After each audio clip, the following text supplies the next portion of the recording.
Selamat pagi dan salam sejahtera bagi Bapak dan Ibu Asesor Penilai PDD UKT-PT bidang pengajian. Pada pagi hari ini, saya Anggita Andayanti Ginting akan memaparkan sekilas riwayat hidup dan rencana pembelajaran semester dengan mata kuliah keperawatan anak sehat dan sakit akut yang akan saya tampilkan. Perkenalkan, nama saya Anggita Andayanti Ginting, SCAP NSMCAP dengan NIDN 0118079002. Latar belakang pendidikan sarjana keperawatan 2012, program profesi nurse 2013, S2 keperawatan 2019 dengan riwayat pekerjaan selama lebih kurang 5 tahun. Deskripsi mata kuliah ini adalah mata kuliah keahlian keperawatan yang berfokus kepada respon anak dan keluarganya pada setiap tahap perkembangan mulai lahir sampai akhir masa remaja, baik dalam keadaan sehat ataupun sakit akut di masyarakat maupun di rumah sakit, serta intervensi keperawatan baik yang bersifat mandiri maupun kolaboratif. Mata kuliah ini juga diintegrasi dari penerapan ilmu keperawatan dasar dan ilmu dasar keperawatan yang menghantarkan mahasiswa untuk menerapkan bagaimana melakukan asuhan keperawatan profesional, memberikan pendidikan kesehatan, menjalankan fungsi advokasi bagi klien dan keluarga dengan menerapkan komunikasi efektif, serta membuat keputusan dengan mempertimbangkan aspek legal dan etik. Kegiatan belajar mahasiswa berorientasi pada pencapaian kemampuan berpikir sistematis, komprehensif, dan kritis dalam mengaplikasikan konsep dengan pendekatan proses keperawatan sebagai dasar penyelesaian masalah, serta mengembangkan penyelesaian masalah secara profesional melalui beberapa model belajar yang relevan. Pelaksanaannya dilakukan di semester 4 dengan beban SKS dan SKS. Proses pembelajaran SCL terbagi menjadi presentasi, role play, diskusi kelompok, case study, dan lecture. Adapun tim dosen saya sendiri, Andayanti Ginting SCAP NSMCAP, Sampriyati Sunurat SCAP NSMAN, Vina Sigalingging SCAP NSMCAP, Lili Suryani Tumangkor SCAP NSMCAP. Capaian pembelajaran lulusan sikap bertakwa kepada Tuhan Yang Maha Esa dan mampu menunjukkan sikap religius dengan semangat daya kasih Kristus yang menyembuhkan sebagai tanda kehadiran Allah. Pengetahuan menguasai teknik, prinsip, dan prosedur pelaksanaan asuhan praktik keperawatan yang dilakukan secara mandiri maupun kolaborasi pada bidang keilmuan keperawatan anak sehat dan sakit akut. Keterampilan khusus mampu melakukan asuhan keperawatan pada anak sehat dan sakit akut secara profesional dengan memperhatikan aspek legal dan etik. Keterampilan umum mampu bekerja di bidang keahlian pokok untuk jenis pekerjaan yang spesifik dan memiliki kompetensi kerja yang minimal setara dengan standar kompetensi kerja profesinya dengan memberikan Menkes menjalankan fungsi advokasi dan komunikasi yang efektif. Capaian pembelajaran mata kuliah ini setelah mempelajari mata ajar keperawatan anak sehat dan sakit akut di semester 4, diharapkan mahasiswa mampu melakukan asuhan keperawatan anak pada anak sehat dan sakit akut. Ada bahan kajian perspektif perawatan anak dalam konteks keluarga, konsep tumbuh kembang anak, konsep perkembangan pada anak, konsep hospitalisasi, konsep bermain, konsep imunisasi, konsep traumatic care, masalah perkembangan pada anak setiap tingkat, anticipatory guidance, health promotion, dan sex edukasi. Konsep komunikasi pada anak, pendekatan teori model keperawatan pada anak, patofisiologi dan asuhan keperawatan anak dengan disfungsi pernapasan, disfungsi gastrointestinal, gangguan nutrisi, asuhan keperawatan dengan kelainan sistem endokrin, disfungsi neurologi, asuhan keperawatan dengan neonatal, patofisiologi dan asuhan keperawatan dengan kelainan kongenital sistem respirasi. Sub CPMK yang pertama menguasai prinsip, konsep, teknik, dan prosedur dalam perspektif keperawatan anak dalam konteks keluarga, menguasai konsep tumbuh kembang anak, menguasai konsep perkembangan pada anak, menguasai konsep hospitalisasi dan mampu menerapkannya dengan baik pada pelaksanaannya.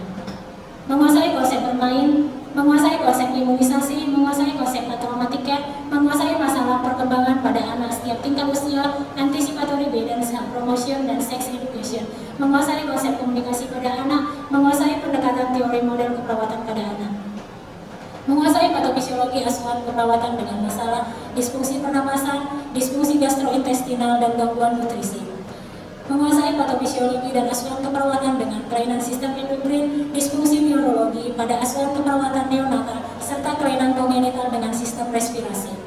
Metode yang digunakan dalam pembelajaran ini yang pertama ceramah, diskusi kasus, tugas ceramah ataupun lecture, interaktif di setiap kuliah, presentasi kelompok, dan diskusi kasus. Alat yang digunakan yaitu LCD dan laptop, media Zoom dan Google Classroom. Referensi yang digunakan atau daftar rujukan yang digunakan dalam mata kuliah ini ada dua referensi yang diintegrasi dari hasil penelitian saya sendiri yang berjudul Gambaran Pengetahuan tentang Seks Bebas pada Siswa SMA kelas 10 dan 11 IPA serta jurnal yang berjudul Edukasi Kenakalan Remaja pada Remaja di Paroki Padre Pio Helvetia Medan. Kemudian dalam pembelajaran ini terdiri dari penilaian teori dan praktek. Penilaian teori terdiri dari ujian tengah semester dan akhir semester sebanyak 50%, tugas 25%, sikap 25%, dan kehadiran 10%, serta beban nilai praktek, nilai ujian praktek 50%, latihan 40%, dan kehadiran 10%, di mana nilai akhir yaitu nilai teori dikali 2 SKS, nilai praktek dikali 2 SKS. Demikian pemaparan rancangan pembelajaran saya, dan selanjutnya saya akan menampilkan kegiatan video pembelajaran saya. Terima kasih, salam sehat, salam Santa Elizabeth. Baik, selamat pagi untuk kita semua. Selamat pagi, Bu. Apa kabar hari ini? Luar biasa. Luar biasa ya. Baik, karena sudah luar biasa, berarti hari ini mengikuti perkuliahannya pun luar biasa. Saya harap pun seperti itu, sehingga pembelajaran kita hari ini dapat berjalan dengan baik. Baik, sebelum memulai perkuliahan kita pada pagi hari ini, kita mulai dengan doa. Silakan yang pimpin doa pada pagi hari ini. Baik, Ibu dosen dan teman-teman semua, sebelum kita memulaikan pembelajaran kita, mari kita berdoa. Dalam nama Bapa, Putra, dan Roh Kudus. Amin. Terima kasih Bapak yang baik atas kasih Tuhan kepada kami, sehingga kami dapat berkumpul lagi di tempat ini Tuhan untuk memuji dan memuliakan nama. Terima kasih atas semuanya Tuhan, di dalam nama Yesus kami berdoa dan mengucap syukur kepadamu. Amin. Bapa, Putra, dan Roh Kudus. Amin. Baik, silakan duduk. Baik, hari ini kita pertemuan ke-9 ya. Minggu lalu kita sudah masuk pertemuan ke-8. Di pertemuan ke-8 masih ingat konsep seks pada remaja. Ada yang masih ingat? Ada? Masih, Bu. Masih ya, saya harap juga masih ingat. Kalau nanti sudah tidak ingat lagi, silahkan Belajar lagi, Bu. dibaca. Baik, pertemuan kita pada pertemuan ke-9 ini membahas tentang masalah-masalah pada perkembangan anak pada setiap tingkat usia. Kemarin minggu lalu sudah kita bahas tentang seks bebasnya ya pada remaja. Minggu ini kita fokus kepada seks edukasi ya. Saya sudah bagikan kasus ya. Kasusnya sudah dibaca? Sudah. Saya rasa sudah dibaca dan sudah dipahami.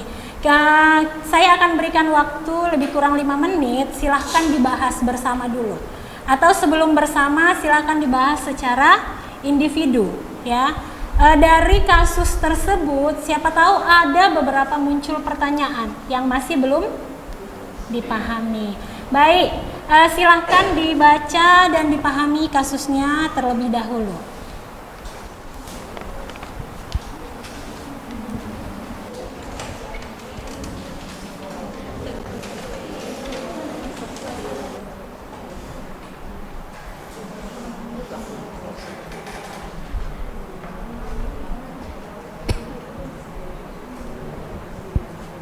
Baik, kira-kira bagaimana? Sudah dipahami? Sudah ya? Baik, dari kasus yang saya berikan, ada satu pertanyaan yang muncul. Kira-kira menurut pendapat kamu semua, apa yang menyebabkan anak P tersebut terjerumus dalam perbuatan asusila? Baik, kira-kira dari kasus yang saya berikan, ada yang bisa menjawab? Wah, sepertinya semua paham ya. Ya, sepertinya semua paham karena topik ini sebenarnya sangat berkaitan dengan kehidupan kita sehari-hari ya. Baik, kepada Citra, kita berikan dulu kesempatan kepada Citra untuk memberikan pendapat terkait dengan kasus yang saya berikan. Baik Bu, izin menjawab. Terima kasih sebelumnya Bu. Menurut saya kenapa anak ini bisa terjerumus dengan perbuatan asusila? Itu dikarenakan yang pertama dulu di sini karena tanpa pengawasan dan perhatian orang tua. Jadi dan kedua itu karena jarang pulang ke rumah. Jadi apapun yang diperbuat anak tersebut tidak tahu orang tua apa yang dilakukan. Bisa jadi lingkungannya itu memberikan efek negatif pada anak tersebut dan sehingga dan tanpa pengawasan orang tua sehingga anak tersebut pun melakukan tindakan asusila. Terima kasih. Baik, terima kasih, jawabannya bagus ya. Kira-kira masih ada pendapat yang lain? Ayo jangan malu-malu, kita belajar. Nah, kita berdiskusi supaya kamu masih makin paham ya. Baik, kepada Tri Agatha ya. Ya, silakan Tri Agatha. Kira-kira apa pendapatnya? Baik Bu, terima kasih atas kesempatannya. Saya ingin menambahkan jawaban dari teman kami Citra. Baik Bu, kenapa anak tersebut melakukan tindakan tersebut? Yang pertama, seperti dijelaskan oleh teman kami, karena orang tuanya kurang waktu untuk mendampingi anak tersebut, sehingga anak tersebut juga jarang di rumah dan jarang juga orang tuanya untuk mengetahui apa yang dilakukan anaknya. Karena anaknya merasa dia tidak diperdulikan dan dia lebih sering menghabiskan waktunya di luar, karena mungkin dia merasa di pergaulan di luar itu Bu, walaupun dia memang terjerumus di pergaulan bebas itu Bu, dia merasa banyak yang memperdulikan dia dan banyak yang menyayangi dia dibandingkan jikalau dia di rumah, karena orang tuanya yang terlalu sibuk dengan kegiatannya sendiri. Terima kasih Bu. Baik, jawabannya pun bagus ya. Baik, kita bahas bersama-sama. Kenapa dia terjerumus? Salah satunya karena apa? Karena kurangnya pengawasan orang tua. Kenapa orang tuanya kurang mengawasinya? Sibuk Bu. Ya. Selain karena sibuk, ayo siapa yang bisa menjawab yang berkaitan dengan topik kita hari ini? Ya, Tri. Karena Bu, orang tuanya kurang mengetahui tentang bagaimana untuk mendidik anaknya sedini mungkin untuk mencegah terjadinya pergaulan bebas, atau kurangnya orang tua itu tentang pengetahuan seks tersebut Bu. Jadi anaknya pun Bu, untuk mengajarkan ke anaknya pun dia tidak tahu karena dia kurangnya pengetahuan tersebut Bu. Terima kasih Bu. Benar ya, berarti si ibunya kurang pengetahuan, kurangnya edukasi dari tenaga kesehatan ya. Selain itu apa, ibunya juga kurang paham. Harusnya apa yang dilakukan si ibu? Kalau sesuai dengan kasus seperti ini, bukan hanya ibu, orang tuanya, ayahnya dan ibunya, harusnya apa yang dilakukannya? Memberikan Edukasi Bu. memberikan edukasi tentang seksual sejak dia usia dini. Ya. Itu yang sangat kurang dilakukan si ibu. Akhirnya memang si anak ini mengalami masalah besar. Kita ingat saat ini negara kita mengalami apa masalah yang paling besar? Kasus apa? Kasus seks bebas di setiap tingkat usia, bahkan anak SMP ya. Anak SMP itu sudah berani melakukan tindakan asusila. Apalagi sudah beranjak dewasa, ya kan? Jadi dari kasus ini kita berangkat ke tugas kita sebagai seorang perawat preventif. Apa tugas kita sebagai perawat preventif? Berarti mencegah. Bagaimana cara kita mencegah? Memberikan edukasi Bu. Ya, edukasi ya. Memberikan edukasi yang tepat sasaran. Sehingga seks bebas di kalangan remaja itu bisa kita Cegah. ya, kita cegah. Jangan setelah terjerumus baru kita cegah, tapi sebelum terjadi baru kita cegah. Begitu ya, kira-kira. Kemudian kira-kira dari kasus ini ada tidak pertanyaan lain yang mau kalian tanyakan yang masih belum paham? Oke. Ya, ada pertanyaan dari Abang ya. Dari tadi sepertinya hanya Kakak. Iya, kakak aja yang tertarik dengan kasus seks edukasi ini. Ternyata ada satu abang yang akan bertanya. Baik, silakan kepada Tommy. Baik, terima kasih atas waktu yang diberikan Bu. Tadi sudah dijelaskan beberapa faktor bahwa salah satunya itu peran orang tua penting dalam mengedukasi anak tentang seks bebas. Yang ingin saya tanyakan, apakah ada hal-hal lain yang mempengaruhi agar anak tidak terjerumus ke dalam seks bebas selain peran orang tua, Bu? Baik, terima kasih, Bu. Pertanyaannya bagus ya. Selain peran orang tua, kira-kira faktor apa lagi yang bisa mempengaruhi si anak supaya tidak terjerumus dalam perilaku seks bebas? Kira-kira dari pertanyaan Tommy ada yang bisa menjawab? Baik, kepada Erika, silahkan dijawab pertanyaan Tommy. Baik Bu, sebelumnya terima kasih. Perkenalkan, nama saya Erika. Saya akan menjawab pertanyaan dari Tommy Jordan Ginting, di mana pertanyaannya itu adalah hal apa saja sih yang bisa mempengaruhi tentang pergaulan bebas ini selain dari peran orang tua. Baik teman-teman semua, ada beberapa hal yang mempengaruhi pergaulan bebas. Yang pertama adalah tadi seperti yang kita tahu, yaitu peran orang tua. Lalu yang kedua adalah teman sebaya. Teman sebaya ini sangatlah mempengaruhi perilaku remaja, di mana yang kita tahu perilaku remaja adalah sangatlah labil, dari mulai pikiran maupun tindakan perilakunya sangatlah labil. Oleh sebab itu teman sebaya itu akan mempengaruhi, terlebih teman sebaya itu sudah merasakan atau sudah terjun ke pergaulan bebas. Oleh sebab itu dia akan mempengaruhi teman-temannya yang lain supaya ikut oleh sebab itu peran orang tua di sini sangatlah juga penting. Lalu ada yang kedua itu yaitu pengetahuan dari remajanya itu juga sangat penting. Kalau misalnya remaja kurang atau minim pengetahuan, maka remaja akan melakukan tindakan-tindakan yang menurut dia benar, padahal tidak benar. Itulah kurangnya dari pengetahuan si remajanya. Lalu yang ketiga adalah paparan dari pornografi. Pornografi itu bisa diakses oleh kita semua. Internet itu sangatlah luas, bisa dijangkau dari usia dini sampai usia lansia pun masih bisa dijangkau.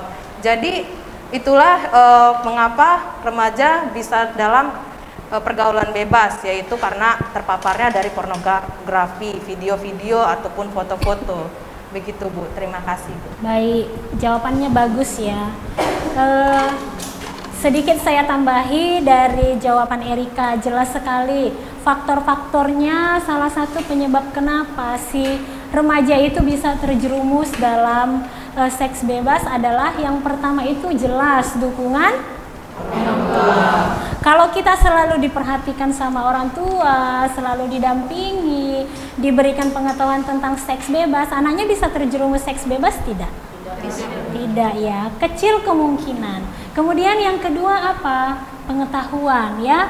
Semakin bagus pengetahuan kita tentang seks bebas itu, pasti remaja itu semakin paham mana batas-batasan. Ya. Hal itu tepat sekali didukung dengan penelitian Ibu dengan tim kebetulan ya, yang berkaitan dengan bagaimana pengetahuan remaja itu terkait dengan perilaku seks bebas. Ternyata dari hasil pengkajian itu jelas bahwa dari 10 yang kita data, 8 sudah tahu, sudah paham, sudah sering berciuman, sudah sering berpelukan di SMA. Kamu bayangkan anak SMA saja sudah seperti itu. Kemudian dari 10 itu 2 sudah pernah melakukan seks bebas. Itu di kalangan SMA. Ya, jelas sekali kan? Nah, kemudian apalagi yang sangat mempengaruhi selain yang 2 tadi tentang teman sebaya. Kamu kan punya teman sebaya, ya. Itu berkaitan juga dengan kegiatan PKM ya, PKM yang Ibu dan tim juga lakukan tentang kenakalan remaja. Ya, ternyata di kalangan SMP dan SMA itu juga kenakalan remaja itu sangat tinggi di seks bebasnya, jelas. Kenapa? Karena pengaruh teman sebaya. Teman sebayanya sudah pernah melakukan.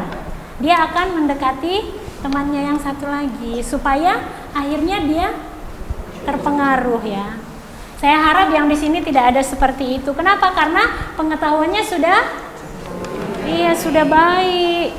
Kemudian apa? Pengaruh teman sebayanya. Teman sebayanya juga mendapatkan pengetahuan yang sama. Kemudian dengan mudahnya sekarang akses internet, di mana saja kamu bisa buka. Tapi karena pengetahuanmu bagus, akhirnya kamu punya batas-batasan. Akhirnya tidak terjerumus ya. Paham ya? Paham ya dengan pertanyaan Tommy dan jawaban yang diberikan Erika serta yang sudah saya tambahkan ya. Baik, sampai di sini masih ada yang mau ditanya? Oke, baik, kepada Cindy silahkan yang mau ditanyakan. Baik Bu, terima kasih atas kesempatan. Perkenalkan saya Cindy Areva. Di sini saya mau bertanya Bu, apakah perlu orang tua ini berperan dalam pemberian edukasi seks kepada anak? Terima kasih Bu. Baik, pertanyaannya bagus. Sangat berkaitan dengan topik kita hari ini ya. Apakah perlu peran orang tua dalam memberikan edukasi tentang seks bebas? Ayo, kira-kira ada yang bisa menjawab? Baik, kepada Elvin silakan dijawab pertanyaan dari temannya Cindy. Baik, perkenalkan saya Elvin Novantriwaru akan menjawab pertanyaan dari saudara Cindy. Dengan pertanyaannya, apakah perlu orang tua dilibatkan dalam sex education? Orang tua harus perlu dilibatkan dalam sex education karena mengapa orang tua itu berperan penting dalam membangun pola pikir anak serta dalam membangun karakter yang baik terhadap anak. Dan salah satu juga yang membuat anak itu terpengaruh dalam pergaulan bebas karena kurangnya pendampingan atau dukungan dari orang tua sehingga terjadi yang maksud dengan seks bebas kepada anak. Terima kasih. Baik, bagus ya jawaban dari Elvin. Kira-kira masih ada yang mau menambahkan jawaban dari Elvin? Ya, kenapa kita perlu melibatkan orang tua dalam seks edukasi? Yo, ada yang mau menambahi? Ya, sepertinya ada yang sudah mulai ragu-ragu mengangkat tangan. Ayo, ada? Ya, silakan. Bagi yang ingin menambahi atau menjawab, jawaban Elvin sudah bagus. Siapa tahu ada, Bu, saya baca ini. Ternyata dikatakan sangat perlu seperti itu. Ada, Citra? Kira-kira? Oke.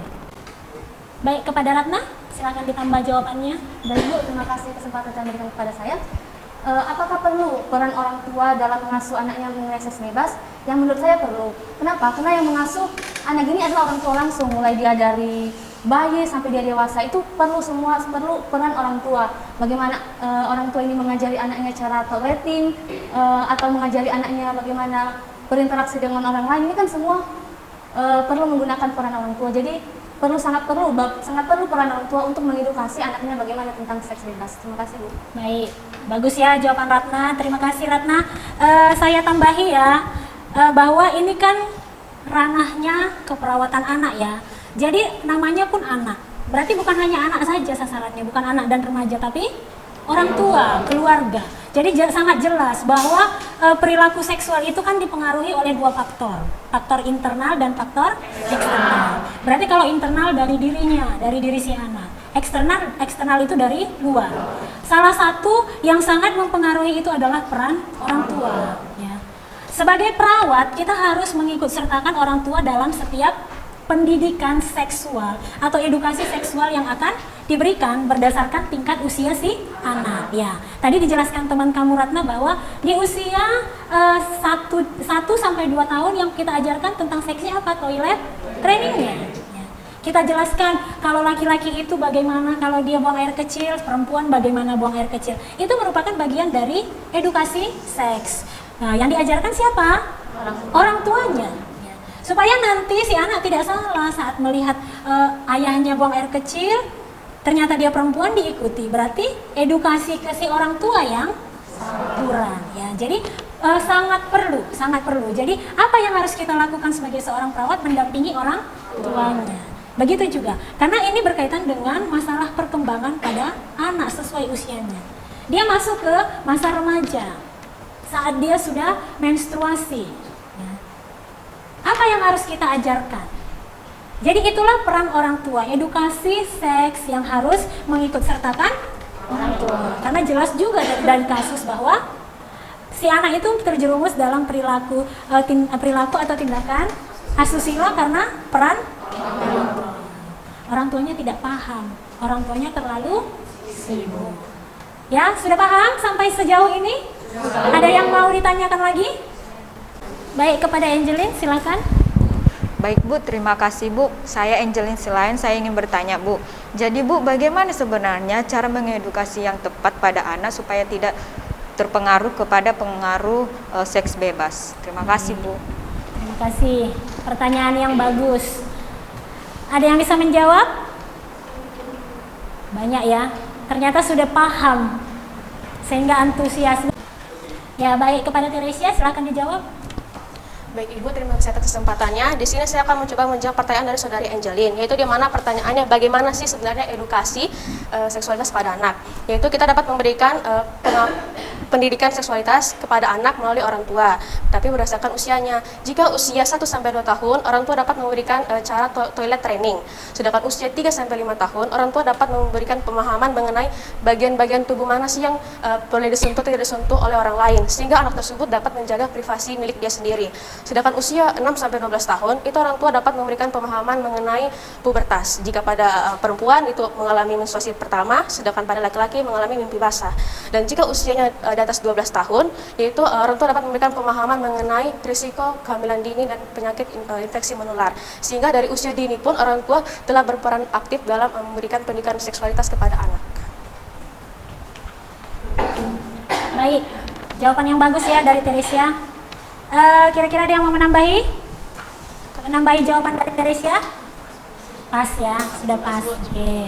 Saya tambahi sedikit berkaitan dengan edukasi yang diberikan tentang seksualitas ya, atau perilaku seks kepada anak. Itu bisa berdasarkan tingkat usia dengan menyertakan orang tua, bisa juga melalui peer group atau kelompok teman sebaya, atau melalui edukasi dari petugas kesehatan. Seperti yang sudah saya bahas tadi sebelumnya bahwa kebetulan Ibu dengan tim dosen dari Prodiners itu sudah mengadakan penyuluhan tentang perilaku kenakalan remaja. Ya, di situ sudah jelas kita jelaskan bahwa saat ini remaja itu sangat banyak mengalami perilaku yang tidak baik. Salah satunya adalah perilaku seks bebas, kemudian ada penggunaan narkoba. Dari situ sebenarnya kita sudah memberikan edukasi kepada mereka bahwa apa dampak yang terjadi kalau mereka sampai terjerumus ke dalam seks bebas. Tadi sudah dijelaskan sama teman kamu Teresia bahwa pada usia 12 tahun sampai ke atas biasanya pendidikan atau edukasi seks yang kita jelaskan adalah lebih mengarah ke dampaknya ya.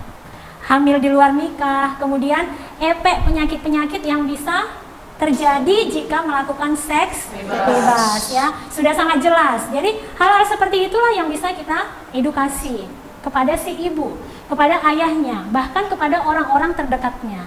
Kemudian melalui kelompok teman sebaya atau peer group ya. Melalui peer group ini harapannya teman sebaya itu bukan hanya memberikan hal negatif saja, tetapi hal positif, khususnya dalam edukasi seks ya pada anak remaja. Sehingga kasus yang saat ini tinggi tentang seks bebas di kalangan remaja itu bisa perlahan kita turunkan atau kita kurangi, sehingga generasi-generasi muda ini bisa menjadi generasi penerus ya. Kalau seandainya generasi penerus semua rusak, bagaimana negara kita? Ya efeknya akan ke arah situ juga. Jadi harapannya dengan adanya pembelajaran ini, kita juga belajar atau membantu pemerintah mencegah terjadinya seks bebas ya. Sudah paham ya? Jadi nanti saat kamu pun praktek di masyarakat sudah tahu apa yang harus kamu lakukan. Iya, apa yang harus kamu lakukan, apa yang harus kamu terapkan. Baik, sampai di sini. Kira-kira masih ada yang mau didiskusikan atau ditanya terkait pertemuan kita hari ini? Sudah cukup. Sudah cukup? Sudah paham semua? Sudah, Bu. Saya mau evaluasi satu orang. Saya mau pastikan benar tidak paham. Jangan-jangan hanya sebatas paham begitu, tapi ternyata tidak paham. Kira-kira siapa satu orang yang bisa menyimpulkan pertemuan kita hari ini?